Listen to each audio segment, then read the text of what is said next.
Hello दोस्तों, स्वागत है आपका अपने YouTube channel Rohit Goswami law classes में।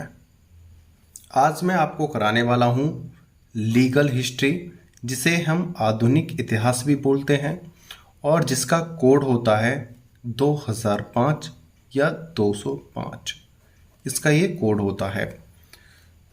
आज मैं आपको लीगल हिस्ट्री का आपको एक लॉन्ग क्वेश्चन कराने वाला हूँ। और जो आज मैं आपको लॉन्ग क्वेश्चन कराने वाला हूं, ये आपका वेरी वेरी इंपॉर्टेंट लॉन्ग क्वेश्चनों में से एक है। ठीक है,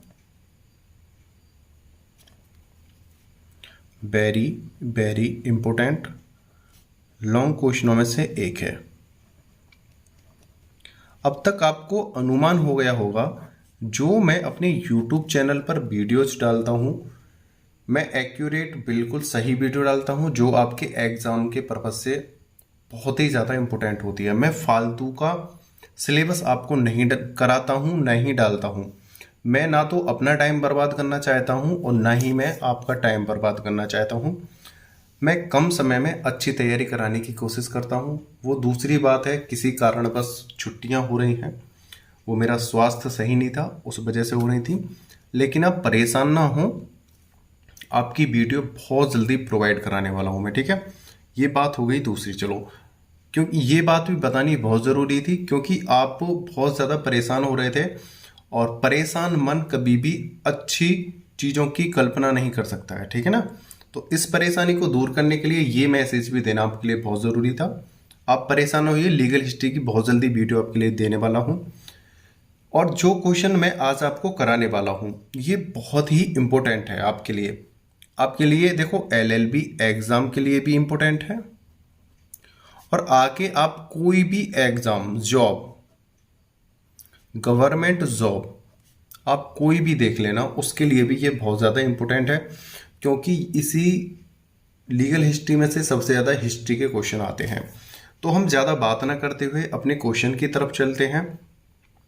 क्वेश्चन पे चलने से पहले, अगर आपने हमारे YouTube चैनल को अभी तक लाइक, शेयर एंड सब्सक्राइब नहीं किया है तो प्लीज़ आप कर लीजिए। बेल आइकन घंटी को दबा लीजिए। जब भी आपके सिलेबस से रिलेटेड कोई वीडियो आती है, आपको पता चल जाएगा जल्दी, और आप सही समय पर उचित तैयारी कर पाओगे। अब बात करते हैं वो क्वेश्चन है कौन सा। देखो, अब से पहले मैं शॉर्ट वीडियो डाल चुका हूं, अब इसकी मैं एक लॉन्ग वीडियो डालूंगा। आप ये मत सोचना कि इस क्वेश्चन की तो आप ऑलरेडी एक वीडियो डाल चुके हो, तो वो है हमारा रेगुलेटिंग एक्ट, रेगुलेटिंग एक्ट 1773। इसकी मैं शॉर्ट वीडियो डाल चुका हूं अपने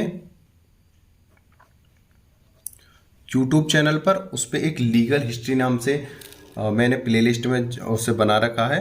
प्लेलिस्ट में जाके आप देख लीजिएगा।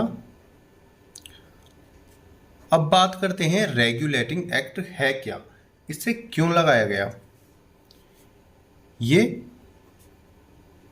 क्या है और क्यों लगा, क्यों लगाया गया। इस क्वेश्चन का जवाब अब हम आपको देते हैं। देखो, जब अंग्रेज भारत में व्यापार करने के लिए आए थे, तो उन्होंने लड़ाइयाँ लड़ी, भारत में ऐसे ऐसे कार्य करे जिनसे भारत में अपना विश्वास बनाया जाए।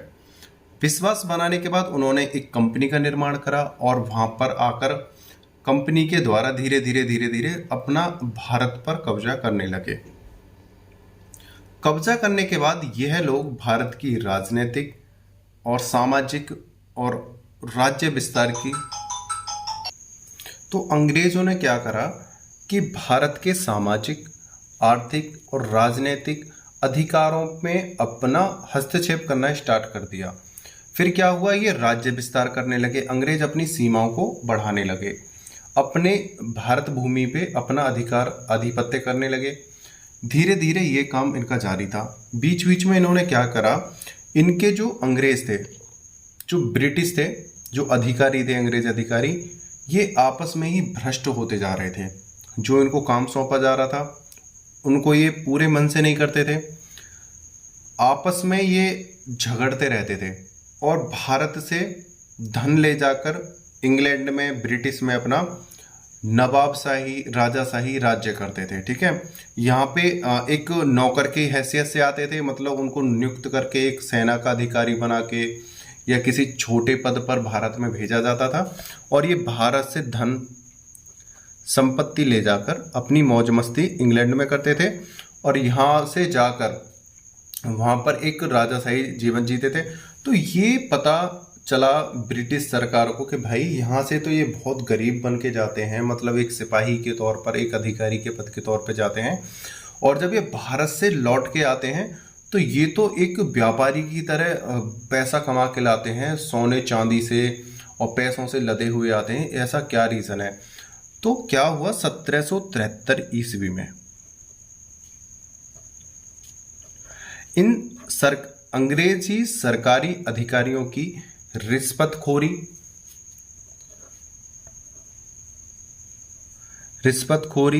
भ्रष्टाचार और ये कामचोरी यानी कार्य चोरी से निजात पाने के लिए एक समिति की स्थापना की गई।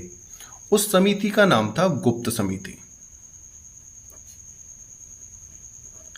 गुप्त समिति की स्थापना की गई और ये गुप्त समिति की जो स्थापना थी ये लॉर्ड नॉर्थ के समय की गई थी। ये कौन थे? उस समय ब्रिटिश प्रधानमंत्री थे लॉर्ड नॉर्थ। क्या थे? प्रधानमंत्री थे। कहाँ के? ब्रिटिश के। इन्होंने एक समिति बनाई, गुप्त समिति, और गुप्त समिति के द्वारा इन पर नजर रखी गई, इनकी जांच की गई कि ये कर क्या रहे हैं भारत के अंदर, इन्होंने ऐसी क्या पॉलिसी बना रखी है कि यहाँ से तो हम इन्हें एक छोटे से पद पर नियुक्त करते हैं और जब ये इंग्लैंड लौट कर आ रहे हैं तो ये तो बड़े धन धान्य और संपत्ति लेके आ रहे हैं। तो इन्होंने एक एक्ट बनाया, रेगुलेटिंग एक्ट।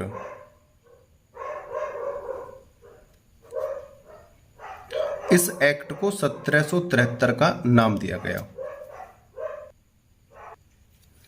प्रधानमंत्री थे लॉर्ड नॉर्थ और समिति थी गुप्त समिति, और इस समिति के द्वारा जो एक्ट बनाया गया था उस एक्ट को रेगुलेटिंग एक्ट 1773 कहा जाता था। यह जो एक्ट था ये ब्रिटिश संसद द्वारा पारित किया गया था। ब्रिटिश संसद द्वारा पारित करा गया था। इस एक्ट के द्वारा सबसे प्रथम जो कार्य करा गया, उस समय 3 प्रेसिडेंसी थे, बंबई, मद्रास और कलकत्ता। यहां पर क्या हुआ था? बंबई यानी मुंबई व मद्रास को कलकत्ता के अधीन कर दिया गया। कलकत्ता के अधीन कर दिया गया। यहां पर तो ये प्रमुख बना दिया गया और इसके नीचे मुंबई एंड मद्रास को बना कर दिया गया। ठीक है, ये किसके द्वारा करा गया था? रेगुलेटिंग एक्ट के द्वारा। रेगुलेटिंग एक्ट किस समिति के द्वारा पारित हुआ? गुप्त समिति के द्वारा। और रेगुलेटिंग एक्ट किस संसद द्वारा पारित हुआ? ब्रिटिश संसद द्वारा। और इसके अंदर सबसे पहला कार्य क्या हुआ था? कलकत्ता के अधीन मुंबई एवं मद्रास को कर दिया गया। और फिर क्या हुआ? जो कलकत्ता था, कलकत्ता में सर्वप्रथम भारत में पहली बार एक कोर्ट की स्थापना की गई, जिस कोर्ट को हमने सुप्रीम कोर्ट का नाम दिया। हमने क्या इन्होंने ही इसे सुप्रीम कोर्ट का नाम दिया। सब प्रथम कोर्ट सुप्रीम कोर्ट बना। कहाँ पे बना? कलकत्ता में बना। और इस कोर्ट की जो विशेषता थी, ये सिविल और आपराधिक, नौसेना इत्यादि मामले सुनता था। इसके अंदर क्या हुआ था? ये जो है, जब कलकत्ता बना, कलकत्ता का गवर्नर बना, गवर्नर के द्वारा ये मद्रास और मुंबई अपने अधीन कर ली गई। यानी उन एक्ट के द्वारा गवर्नर जनरल को यह अधिकार दे दिया गया कि मुंबई और मद्रास आपके अधीन रहेंगी और आपका जो मुख्यालय है, जो आपका न्यायालय है, उसमें एक मुख्य न्यायाधीश की नियुक्ति होगी, एक मुख्य न्यायाधीश और 3 अवर न्यायाधीशों की नियुक्ति की जाएगी। इस प्रकार से इस कोर्ट की जब स्थापना हुई थी, एक तो इसमें मुख्य न्यायाधीश था और 3 अन्य न्यायाधीश थे। ठीक है, ये सारी की सारी वीडियो जो मैं आपको यहाँ पे डिस्कशन कर रहा हूँ, आप उसमें जाके देख लेना लीगल हिस्ट्री की मतलब प्लेलिस्ट में। इसका शॉर्ट क्वेश्चन मैं डाल चुका हूँ। ये तो मैं इसलिए कर रहा हूँ कि आपको जो मैं क्वेश्चन कराऊँ लाऊँ तो आपको परेशानी ना हो। ठीक है, और इन्होंने सब और क्या करा, जो बंगाल का कलकत्ता का जो गवर्नर था उसके अधीन तो मुंबई एवं मद्रास को कर दिया, और इन्होंने बंगाल के गवर्नर को, बंगाल का जो गवर्नर था उसको गवर्नर जनरल का पद दे दिया गया। गवर्नर जनरल का पद दे दिया गया। देखो, कलकत्ता के अधीन तो कर दिया मुंबई एवं मद्रास को सबसे पहले, दूसरे नंबर पे बंगाल के गवर्नर को गवर्नर जनरल बना दिया गया, तीसरे नंबर पे सुप्रीम कोर्ट की स्थापना की गई। ठीक है, ये कार्य इन्होंने किए थे। ठीक है, आगे चलते हैं। और इस जो न्यायालय में, कोर्ट में सिविल, आपराधिक, नौसेना, धर्म से रिलेटेड इत्यादि कानूनों की सुनवाई होती थी, इत्यादि वादों की सुनवाई होती थी, समस्याओं का समाधान होता था। और एक फिर आ जाओ, आगे चलते हैं। इसी के द्वारा, इसी एक्ट के द्वारा जो बंगाल में द्वैध शासन चल रहा था, कैसा शासन चल रहा था, द्वैध शासन चल रहा था, उसको समाप्त किया गया और बंगाल में एक प्रथम बार द्वैध शासन क्या हुआ, समाप्त हुआ, और बंगाल के अंदर प्रथम बार लिखित संविधान स्थापित किया गया। लिखित संविधान, ये थे इसके मोटे मोटे पॉइंट, आपको मैं बता चुका हूं। आपकी नॉलेज, अगर पहले आपने वो शॉर्ट वीडियो कर रखी है तो, और उसके बाद ये कर रहे हो तो आपकी नॉलेज बहुत अच्छी हो जाएगी। अब हम अपने लॉन्ग क्वेश्चन पे चलते हैं जो हमें अपने एग्जाम में करना है। ये सारी चीजें मैंने आपको इसलिए बताई हैं क्योंकि इसका आपका बेस बन गया है, आप थोड़ा थोड़ा समझ चुके हो। ठीक है, अब हम रेगुलेटिंग एक्ट के लॉन्ग क्वेश्चन को देखेंगे, इसको बताना भी बहुत जरूरी था। आगे देखते हैं हम अपने लॉन्ग क्वेश्चन को अपने नोट्स के द्वारा। आप परेशान ना होइएगा, समझते हैं। अब आपको बहुत ही आसानी से अच्छे तरीके से भी समझ में आ जाएगा। ठीक है, रेगुलेटिंग एक्ट 1773 पारित करने के क्या कारण थे? इसके प्रावधानों एवं कमियों का वर्णन कीजिए। भारत की विधि के इतिहास में इसके महत्व का विवेचन कीजिए, महत्व की विवेचना कीजिए। आगे चलते हैं। रेगुलेटिंग एक्ट 1773 के प्रमुख उपबंध। रेगुलेटिंग एक्ट के उपबंधों को हम निम्नलिखित 2 भागों में बांट सकते हैं। हम जो रेगुलेटिंग एक्ट है इसके उपबंधों को हम 2 भागों में बांट सकते हैं। वो 2 भाग हैं, इंग्लैंड संबंधी उपबंध और दूसरा है भारत संबंधी उपबंध। तो कोई यहां तक कुछ नहीं था, यहां पे तो थोड़ा वैसे ही पढ़ना था। अब आगे को हम अच्छे से समझ के चलेंगे। इंग्लैंड संबंधी उपबंध, सबसे पहली बात आती है इंग्लैंड संबंधी उपबंध में ईस्ट इंडिया कंपनी इंग्लैंड स्थित निदेशक मंडल के अनुसार प्रशासनिक और न्यायिक व्यवस्था का संचालन करती थी। देखो, जो ईस्ट इंडिया कंपनी थी वो चलाई कहाँ से जा रही थी? वो चलाई जा रही थी इंग्लैंड में स्थित या इंग्लैंड द्वारा स्थित निदेशक मंडल से। इंग्लैंड स्थित निदेशक मंडल से, जो निदेशक मंडल था जो इंग्लैंड का ही था, इसी के आधार पर, इसी के कहने पर ईस्ट इंडिया कंपनी चलाई जा रही थी और प्रशासनिक और न्यायिक व्यवस्था का संचालन करती थी। ठीक है, आगे चलते हैं। इस एक्ट के प्रथम 6 खंडों द्वारा कंपनी पर निदेशक मंडल के द्वारा कठोर अंकुश लगाए जाने की व्यवस्था की गई। निदेशक मंडल के द्वारा 6 एक्ट यानी 6 प्रकार के कानून लगाए गए। इस एक्ट के द्वारा 6 प्रकार के कठोर कानून लगाए गए, जिससे कंपनी पर निदेशक मंडल के आधार द्वारा जो कानून बनाए गए हैं उससे कंपनी पर अंकुश लगाया जा सके। निदेशक मंडल ने जो कानून बनाए हैं उसके द्वारा कंपनी पर अपना अंकुश लगाया जाए। ठीक है।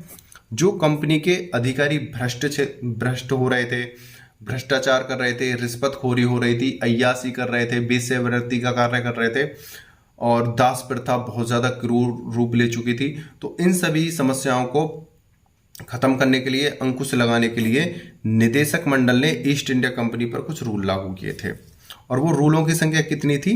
6। प्रत्येक वर्ष 1/4 अर्थात 6 निदेशकों को मुक्त कर नए निदेशक चुने जाएंगे।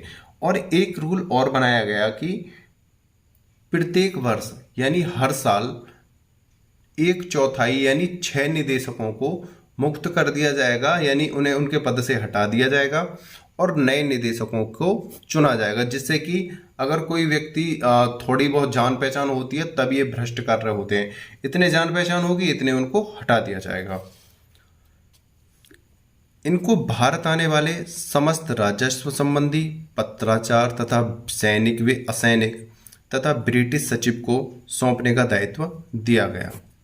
आगे चलते हैं। अब बात आती है भारत संबंधी उपबंध। भारत संबंधी उपबंध, देखो आप जैसे जैसे ये पॉइंट बाई पॉइंट हो रहे हैं, आप भी अपने एग्जाम में इसी तरीके से पॉइंट बाई पॉइंट ही करना। और एक बात आपको और बता दूं, आप जब एग्जाम देते हो तो आप परेशान कहाँ पे होते हैं। जैसे आपने ये करा इंग्लैंड संबंधी उपबंध, हालांकि देखो कोई भी क्वेश्चन हो, कोई भी जवाब हो, कोई भी आंसर हो, हमें प्रॉपर वे में रेडी करना चाहिए, प्रॉपर वे में उसकी नॉलेज होनी चाहिए और अच्छे से लिखना चाहिए। लेकिन जब हम एग्जाम दे रहे होते हैं तो कुछ चीज़ें हम भूल भी जाते हैं। ये नहीं है कि हम कंप्यूटर हैं, हम कभी कुछ भूलते नहीं हैं, हम भी भूल जाते हैं, ऐसी बात नहीं है। लेकिन उस समय हमें उस चीज़ का शौक नहीं बनाना है, अपने टाइम को वेस्ट नहीं करना है। जैसे इसमें 4-5 पॉइंट दे रखे हैं, इस 4-5 पॉइंटों में से आपसे कोई 2 या 3 पॉइंट लिख दिए और 1 पॉइंट कोई आपसे मिस हो गया, तो आप उस समय को बर्बाद ना करें, उस समय उसे क्विट करके आगे चले जाएं। ये नहीं है कि भाई मैंने तो 4 पॉइंट याद करे थे, चारों के चारों ही पॉइंट लिखने हैं, उससे पहले मैं आगे नहीं बढ़ूंगा। ये एक गलत तरीका है। अगर आपको 3 याद हैं अच्छे से और एक आपका कोई मिस हो गया है तो आप परेशान न होइए, उसे क्विट करके आगे चल दीजिए अपने क्वेश्चन पर। ठीक है। और अपने पॉइंट बाय पॉइंट ही लिखना लीगल हिस्ट्री में। अगर आप पॉइंट बाय पॉइंट लिखोगे तो बहुत अच्छे नंबर मिलेंगे और थ्योरिकल लिखोगे तो थोड़े कम नंबर आने के चांस है। ठीक है ना। भारत संबंधी उपबंध, ठीक है, भारत संबंधी उपबंध। अभी देखे थे हमने इंग्लैंड संबंधी उपबंध, अब देखेंगे भारत संबंधी उपबंध। गवर्नर जनरल और उसकी परिषद। भारत संबंधी उपबंध में सबसे पहला जो है गवर्नर जनरल और उसकी परिषद। रेगुलेटिंग एक्ट द्वारा प्रेसिडेंसी नगरों की प्रशासनिक व्यवस्था का पुनर्गठन किया गया। पुनर्गठन का मतलब होता है जो व्यवस्थाएं थीं उनका दोबारा से, उन व्यवस्थाओं का दोबारा से, प्रशासनिक व्यवस्था दोबारा से लागू की गई है। उन नगरों में, उन प्रेसिडेंसी नगरों में दोबारा से न्याय व्यवस्था, प्रशासनिक व्यवस्था का दोबारा से पुनर्गठन हुआ है। नए सिरे से व्यवस्थाएं चलाई गई हैं, नए सिरे के कानून बनाए गए हैं, नए सिरे से सारी व्यवस्थाएं की गई हैं। पुनर्गठन यानी दोबारा से कार्य करना, दोबारा से रूल, नियम, कायदा, कानून लगाए जाना। ठीक है। बंगाल में गवर्नर के स्थान पर गवर्नर जनरल की नियुक्ति। देखो बंगाल में गवर्नर के स्थान पर 1773 के एक्ट द्वारा ही मैंने आपको क्या बताया था, बंगाल के गवर्नर को बंगाल का गवर्नर जनरल नियुक्त किया गया था। और वही बात देखो यहाँ पे आ रही है, बंगाल में गवर्नर के स्थान पर गवर्नर जनरल की नियुक्ति। गवर्नर को क्या बना दिया गया था, बंगाल के गवर्नर को गवर्नर जनरल बना दिया गया था। आगे चलते हैं। परिषद के स्थान पर 4 नए परिषद सदस्य की नियुक्ति। देखो पहले एक बड़ा कोर्ट होता था, उसे कार्य करने में बहुत ज्यादा समस्याएं होती थी। इन्होंने क्या करा था, परिषद के स्थान पर 4 नए परिषद सदस्य की नियुक्ति की गई। इसमें क्या हुआ, जो हमारा कोर्ट था उसमें जो कार्य होता था उसे कार्य करने के लिए बहुत समय लगता था और वो परेशान भी होते थे। इन्होंने 4 सदस्यों की और नियुक्ति कर दी, उस परिषद में 4 सदस्य और बना दिए, जिससे कार्य में, उनकी देखभाल करने में, उनकी जो कठिनाई है उन्हें सॉल्व करने में थोड़ी राहत मिल जाए। परिषद के स्थान पर 4 नए परिषद सदस्य की नियुक्ति। ठीक है। वारेन हेस्टिंग्स को बंगाल का गवर्नर जनरल बनाया गया। पहली बार बंगाल के गवर्नर को बंगाल का गवर्नर जनरल बनाया गया, और वो गवर्नर जनरल जो मैंने आपको भी बताया था, पहली बार क्या बनाया गया था, गवर्नर जनरल। और वो गवर्नर जनरल पहली बार कौन था, वारेन हेस्टिंग्स। जो प्रथम बार गवर्नर से गवर्नर जनरल जो बना था और जो पहला गवर्नर जनरल था वो था वारेन हेस्टिंग्स। ठीक है, आगे चलते हैं। परिषद का सदस्य कार्यकाल 5 वर्ष का था। परिषद का जो सदस्य था, जो 4 सदस्य और नियुक्त करे गए थे ये वाले, इनका जो समय था, इनका जो कार्य था वो 5 वर्ष का होता था। ठीक है, आगे चलते हैं। सर्वोच्च प्रेसिडेंसी की स्थापना। सर्वोच्च प्रेसिडेंसी की स्थापना, इससे पहले बंबई व मद्रास की प्रेसिडेंसी स्वतंत्रता पूर्वक कार्य करती थी। पहले क्या था, जो बंबई और मद्रास था वो स्वतंत्रता पूर्वक कार्य करता था, लेकिन रेगुलेटिंग एक्ट 1773 के आने के बाद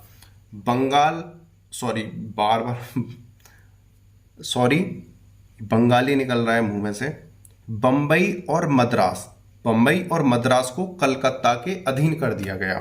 ठीक है, इससे पहले बंबई और मद्रास जो है स्वतंत्र होकर कार्य करते थे, कि प्रेसिडेंटी स्वतंत्रता पूर्वक कार्य करती थी, लेकिन 1773 के रेगुलेटिंग एक्ट द्वारा कलकत्ता के अधीन बंबई और मद्रास को कर दिया गया।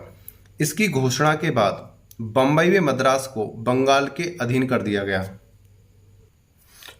और इसमें जो सबसे इंपॉर्टेंट बात है वो आप यहाँ पे देखिएगा, देखो सर्वोच्च प्रेसिडेंसी की स्थापना हुई, इसमें बंबई व मद्रास की प्रेसिडेंसी जो स्वतंत्रता पूर्वक कार्य करती थी। ठीक है ना, उसमें देखो एक फॉल्ट नहीं है, एक डिस्कशन है, जो डाउट आपका बन सकता है बहुत तगड़ा बनेगा, उसको मैं भी क्लियर करता हूं। ठीक है, इसको समझाने से पहले देखो, इसमें बोला गया है इसकी घोषणा के बाद, किसकी घोषणा के बाद, सर्वोच्च प्रेसिडेंसी की घोषणा के बाद बंबई व मद्रास को बंगाल के अधीन कर दिया गया। ठीक है ना, और एक यहाँ पे हल्का सा क्या डाउट है, सुनो।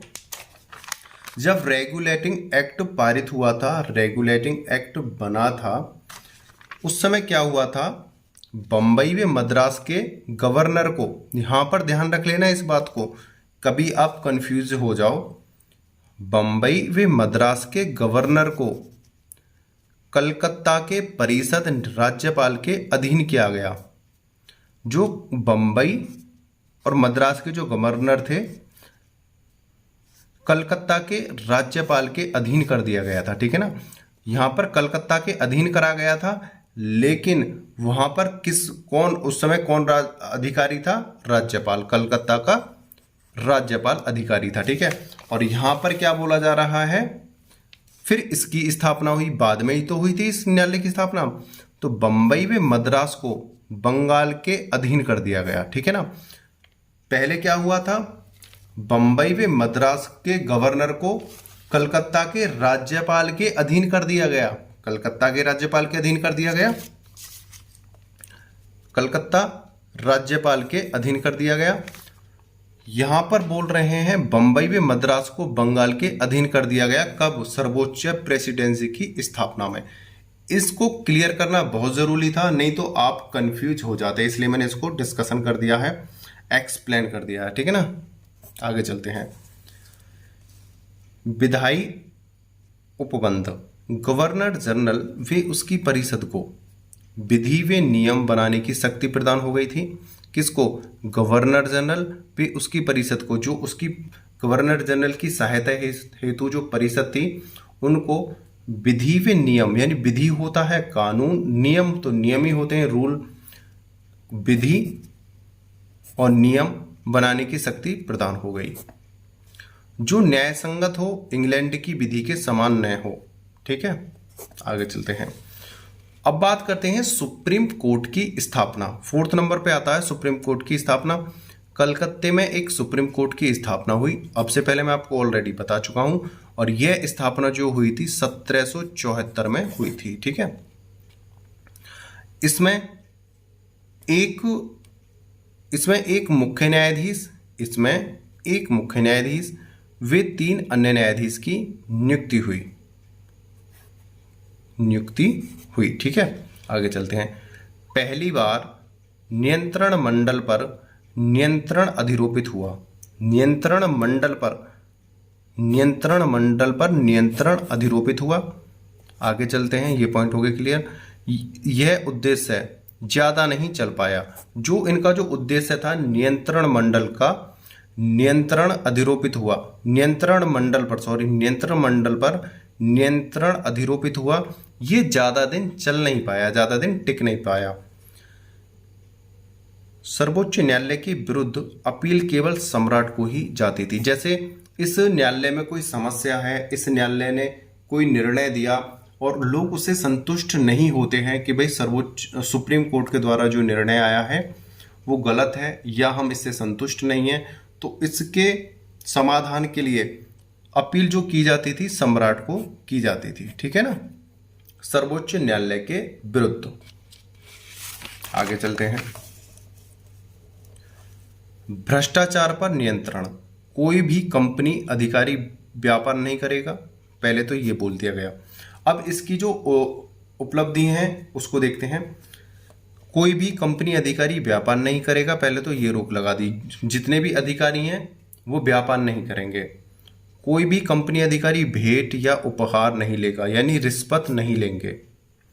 ऐसा करने पर ली गई रकम से 2 गुना दंड, यानी कि अगर कोई अधिकारी, अंग्रेज अधिकारी रिश्वत लेता हुआ, उपहार लेता हुआ, भेंट लेता हुआ पाया जाता है, जितनी कीमत का वो उपहार भेंट ले रहा है उससे डबल कीमत का उसे दंड देना होता था। उसे उसके पद से वंचित भी किया जाता था। एक तो उसे डबल दंड देना होता था, जितने की वो रिश्वत लेता पकड़ा जा रहा है, उपहार भेंट लेता पकड़ा जा रहा है, उससे डबल उसे दंड देना होता था, प्लस उसे अपने पद से हाथ धोना पड़ता था, उसके पद से उसे हटा दिया जाता था। इंग्लैंड के न्यायालयों का क्षेत्राधिकार। गवर्नर जनरल, उसकी परिषद, गवर्नर जनरल। इंग्लैंड के न्यायालयों का क्षेत्राधिकार, इसे देखते हैं। गवर्नर जनरल, उसकी परिषद, न्यायाधीशों व कर्मचारियों आदि द्वारा किए गए अपराधों के विचारण हेतु इंग्लैंड में सम्राट न्यायालय की व्यवस्था की गई। इंग्लैंड में ही एक सम्राट न्यायालय की व्यवस्था की गई। गवर्नर जनरल, उसकी परिषद, देखो गवर्नर जनरल की हेल्प के लिए 4 सदस्यों की परिषद बनाई गई थी, वो न्यायाधीश वे कर्मचारियों, जितने भी वहां पे, यानी कि बात यह है जितने भी अंग्रेज अधिकारी थे उनकी जांच रखने के लिए, उन पर नियंत्रण रखने के लिए, उनके जो कार्य हैं वो किस प्रकार चल रहे हैं, उन पर सभी ब्यौरा रखने के लिए इंग्लैंड में ही एक सम्राट न्यायालय की स्थापना की गई थी। रेगुलेटिंग एक्ट की कमियां। गवर्नर जनरल व उसकी परिषद में मतभेद। रेगुलेटिंग एक्ट की जो कमियां थी उन कमियों पर हम अब नजर डालेंगे और उन्हें अच्छे से समझेंगे। रेगुलेटिंग एक्ट की जो सबसे बड़ी कमियां थी वो है रेगुलेटिंग एक्ट, गवर्नर जनरल व उसकी परिषद, जो गवर्नर होता था और उसकी सहायता करने के लिए परिषद की जो स्थापना की गई थी उनमें मतभेद था, बहुत ज़्यादा मतभेद होते थे। क्या मतभेद होते थे ये देखते हैं। गवर्नर जनरल को निर्णायक मत देने का अधिकार था, वो किसी भी निर्णय पर अपना आखिरी मत या लास्ट मत दे सकता था, उसे यह अधिकार था।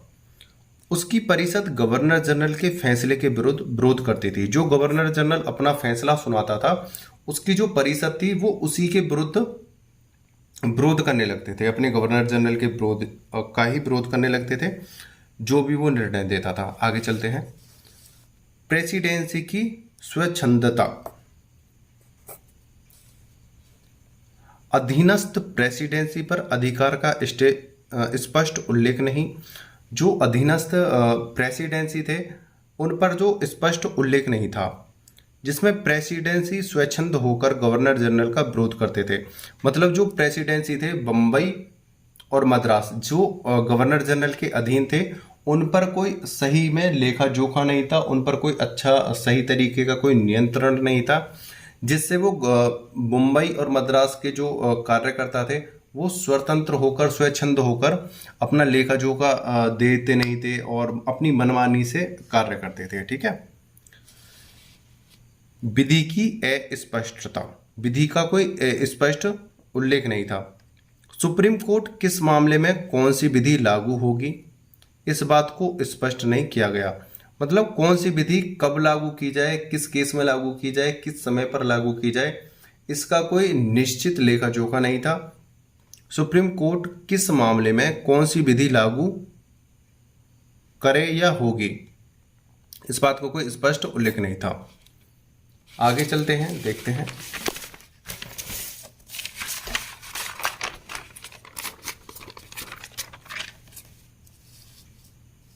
फोर्थ नंबर का है क्षेत्राधिकार की अनिश्चितता। रेगुलेटिंग एक्ट में प्रयुक्त ब्रिटिश प्रजाजन और हिज मैजिस्ट्री के प्रजाजन पदों की न तो व्यवस्था ही की गई थी और न ही इससे स्पष्ट अंतर किया गया था। परिषद के सदस्यों की अनुभवहीनता, देखो इस वाले पॉइंट को आप छोड़ देना, इसे एक्सप्लेन अच्छे से नहीं करने की जरूरत है, इसे आप क्यूट कर देना, क्योंकि आप इसकी जगह आपके लिए मैं इतने पॉइंट यहाँ पे दे रहा हूँ, आप इन पॉइंटों को लिखना। ठीक है ना। जितना समय आप यहाँ पे लगाओगे उससे पॉइंट यहाँ पर लिख लेना, लेकिन आप समझने के लिए इसे कर सकते हो।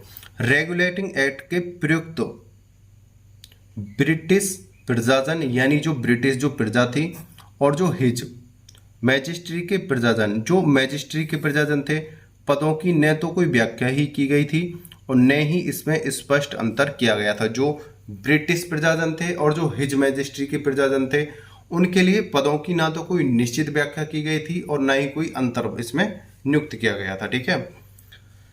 परिषद के सदस्यों की अनुभवहीनता, जो परिषद के जो सदस्य थे उनमें सदस्यों की अनुभवहीनता थी, वो सदस्य बनने के लायक नहीं थे, और थे तो वो गवर्नर जनरल की बातों का सही से पालन नहीं करते थे। कंपनी के कर्मचारियों पर ब्रिटिश सरकार का अधूरा नियंत्रण, जो ब्रिटिश अधिकारी थे, जो ब्रिटिश कर्मचारी थे, ब्रिटिश अधिकारी थे, उस पर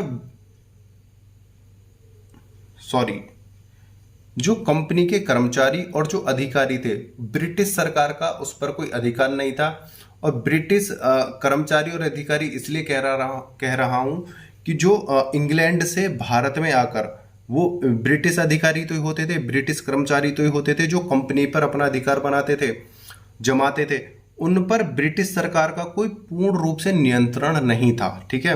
वो अपनी मनमानी करते थे, कभी उन पर देखभाल करते थे, कभी देखते ही नहीं थे, तो जिसके कारण जो अधिकारी थे, कर्मचारी थे, वो अपनी मनमानी करते थे, तो उनका कोई सही से नियंत्रण करने वाला नहीं था।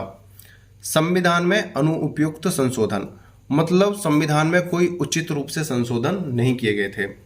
सुप्रीम कोर्ट की विवादास्पद स्थिति, सुप्रीम कोर्ट की स्थापना तो हुई थी 1774 में, लेकिन इसके जो सदस्य थे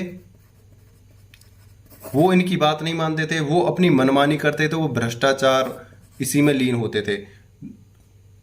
1773 ईस्वी का रेगुलेटिंग एक्ट समस्याओं को कम करने के लिए बनाया तो गया था और इससे कुछ समस्याएं कम हुई भी थी, लेकिन 1773 का रेगुलेटिंग एक्ट पूर्ण रूप से सभी समस्याओं को खत्म नहीं कर पाया था। ठीक है।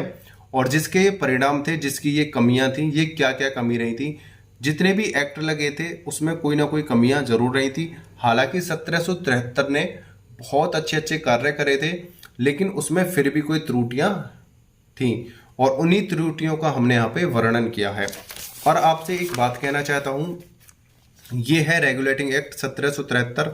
आपसे फिर मैं एक बात कह रहा हूँ, काफ़ी बार बोलता हूँ मैं एक चीज़ को, कि आपने जो ये क्वेश्चन बनाया है, आप इस क्वेश्चन को अपने नोटबुक में जब बनाओ अच्छे से याद करना, रिवीजन अच्छे से करना, एक दो बार लिख के प्रैक्टिस भी करना। लेकिन जब एग्जाम टाइम हो और आप इसकी प्रैक्टिस करो और इसे याद करो और एग्जाम में जब आप लिखो, एग्जाम में जाके लिखो, अगर इसमें से एक आध पॉइंट, एक आध हेडिंग्स या कोई चीज अगर थोड़ी बहुत एक आध पॉइंट या हेडिंग्स अगर आपसे मिस हो जाती है, छूट जाती है, तो आप परेशान ना होना। ये मैं सोचना कि हमने जो क्वेश्चन करा है वो हमने बिल्कुल रटेमा याद करा है और इसमें से तो हमारी एक हेडिंग्स या एक कोई पॉइंट छूट गया है, अब क्या होगा, कैसे होगा। आपको विशेष ध्यान देना है अपनी राइटिंग पे और अपनी स्किल पे। आपने अपनी योग्यता को वहां पे दिखाना है। ये नहीं है कि चलो एक आध पॉइंट ऊपर नीचे हो जाए या कोई एक आध छूट जाए, उससे कोई परेशानी नहीं है। आप परेशान ना होना, आप अपनी परेशानी को वहां पर व्यक्त नहीं करना अपने माइंड में कि यार मेरा तो ये छूट गया, मुझे तो ये याद नहीं आ रहा। आपको फास्ट तरीके से आगे बढ़ जाना है, ठीक है ना। तो थोड़ा बहुत अगर छूट जाए, एक आध पॉइंट कोई मिस हो जाए, कोई बड़ी बात नहीं है, ठीक है ना। ये चीज़ें सब बताना जरूरी होता है, क्योंकि अगर मैं आपको इन चीज़ों का ज्ञान नहीं दूंगा, इसकी बातें नहीं बताऊंगा, तो आप सही से एग्जाम नहीं कर पाओगे। उम्मीद करता हूँ यह वीडियो, ये नॉलेज आपको बहुत अच्छी लगी होगी। अगर आपको वीडियो और हमारे द्वारा कही गई बातें अगर अच्छी लगती हैं तो कमेंट करके बताओ, और आपको लगता हो कि मेरे द्वारा जो बातें की जाती हैं वो ज़्यादा फालतू की हैं तो वो भी बताओ। आगे से मैं इन चीज़ों को डिस्कशन नहीं करूँगा, ठीक है। आपने वीडियो को और मुझे अच्छे से सुना, उसके लिए धन्यवाद। टेक केयर, बाय बाय, जय हिंद, जय भारत।